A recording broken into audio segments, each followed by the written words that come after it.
Good afternoon students. आज हम कक्षा 9 की बुक क्षितिज से रसखान जी के सवैयों के भावार्थ सहित व्याख्या करेंगे। इससे पहले रसखान जी के बारे में मैं आपको थोड़ी जानकारी दूंगा। बच्चों, रसखान जी का जन्म 1548 में दिल्ली के निकट हुआ था। इनका मूल नाम सैयद इब्राहिम रसखान था। इनकी प्रमुख रचनाएं प्रेम वाटिका और सुजान रसखान है। इनके रचनाओं का संग्रह रसखान रचनावली के नाम से प्रसिद्ध है। इनकी मृत्यु 1628 ईस्वी में हुई थी। बच्चों, रसखान जी की जो कविताएं या जो उनकी रचनाएं हैं वो है सवैये। वो जैसे ये सवैये है ना, वैसे ही सवैये। ठीक है। तो इन सवैयों को का मैं पहले वाचन करूंगा, फिर आपको कठिन शब्द बताऊंगा, फिर आपको भावार्थ सहित व्याख्या समझाऊंगा।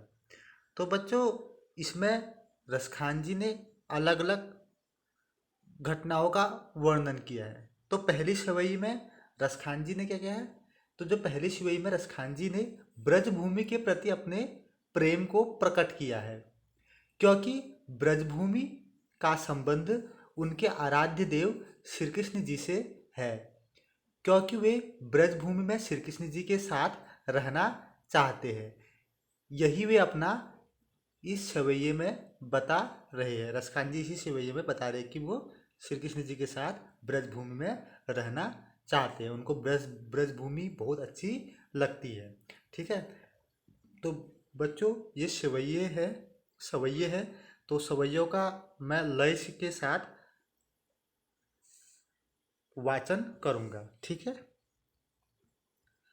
मानुष हो तो वही रस खानी, बसो ब्रज गोकुल गाँव के ग्वारन। जो पशु हो तो कहा बसु मेरो, चरो नीति नंद की धेनु मझारन।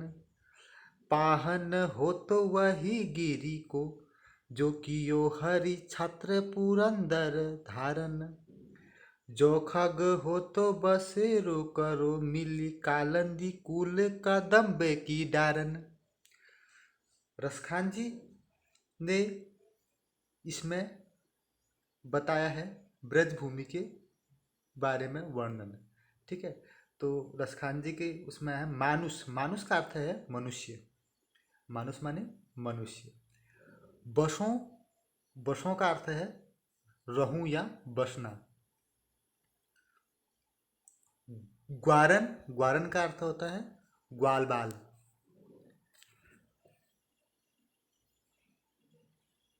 जो पशु, पशु माने होता है जानवर।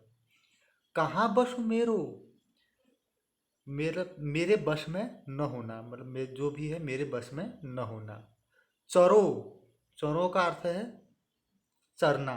गाय भैंस चरते हैं ना, घास खाते हैं, वही चरना। नित, नित का अर्थ है हमेशा या रोज या हर समय। धेनु का अर्थ है गाय। मझारन का अर्थ है होता है बीच में। मझारन का अर्थ क्या होता है? बीच में।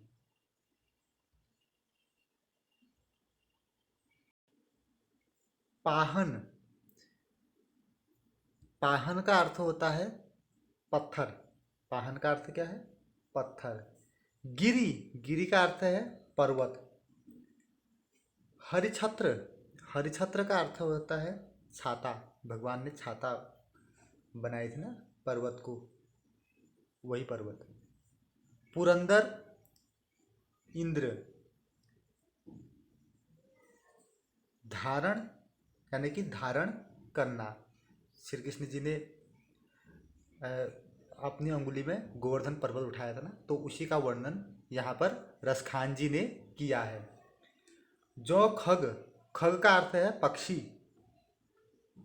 बसेरो करूं यानी कि अपना निवास करूं, यानी अपना घोंसला बनाओ। कालंदी, कालंदी मतलब होता है यमुना नदी। कूल, कूल का अर्थ है किनारा। यानी कि यमुना के तट पर। कूल। कदम्ब, कदम्ब एक पेड़ होता है, एक वृक्ष। की डारन, डारन माने होती है शाखा। ठीक है। अब इसका भावार्थ समझेंगे। मानुष हो तो वही रस खानी, बसो ब्रज गोकुल गाँव के ग्वारन। श्री कृष्ण की लीला, भूमि ब्रज के प्रति अपना लगाव प्रकट करते हुए रसखान जी कहते हैं कि अगले जन्म में, रसखान जी कहते हैं कि अगले जन्म में मैं यदि मनुष्य बनूं तो गोकुल गांव के ग्वाल बालों के बीच ही निवास करूं। जो पशु हो तो कहा बस मेरो, चरो नीति नंद की धेनु मझारन।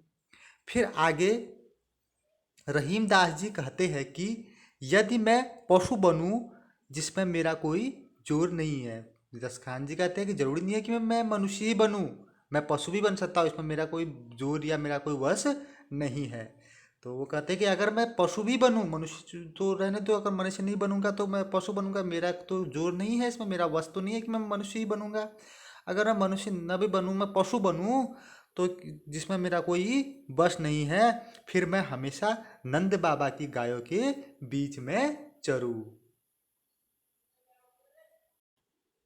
पाहन हो तो वही गिरी को, जो कियो हरि छत्र पुरंदर धारन।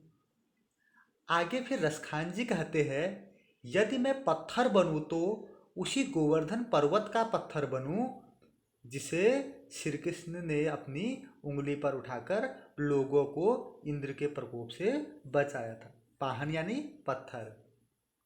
तो यहाँ पर रसखान जी कह रहे हैं कि मैं, पहले रसखान जी ने कहा मैं मनुष्य बनूं तो कहाँ बनूं, ग्वाल बाल के बीच में रहूं ब्रजभूमि की। फिर उन्होंने कहा अगर मैं मनुष्य नहीं बनूं, अगले दिन मैं पशु बनूं तो मैं नंद बाबा की गायों के बीच में चरूं।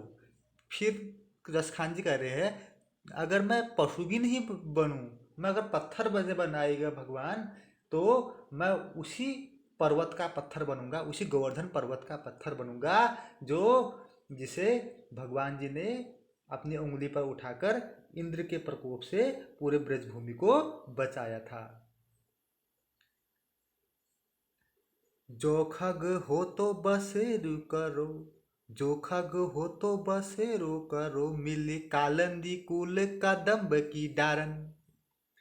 आगे रसखान जी कहते हैं कि यदि मैं पक्षी बनूं तो उसी कदम्ब के पेड़ पर बसेरा या अपना घोंसला बनाऊं जो यमुना के किनारे है तथा जिसके नीचे श्री कृष्ण जी रास रचाया करते थे।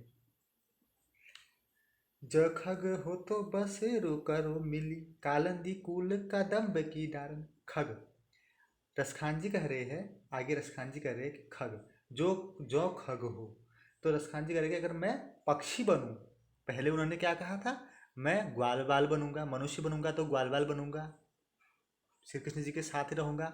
फिर कहा था पशु बनूंगा, अगर मनुष्य नहीं बना तो पशु बनूंगा, पशु बनूंगा तो मैं कहाँ रहूंगा, नंद बाबा की धेनुओं के बीच में चरूंगा।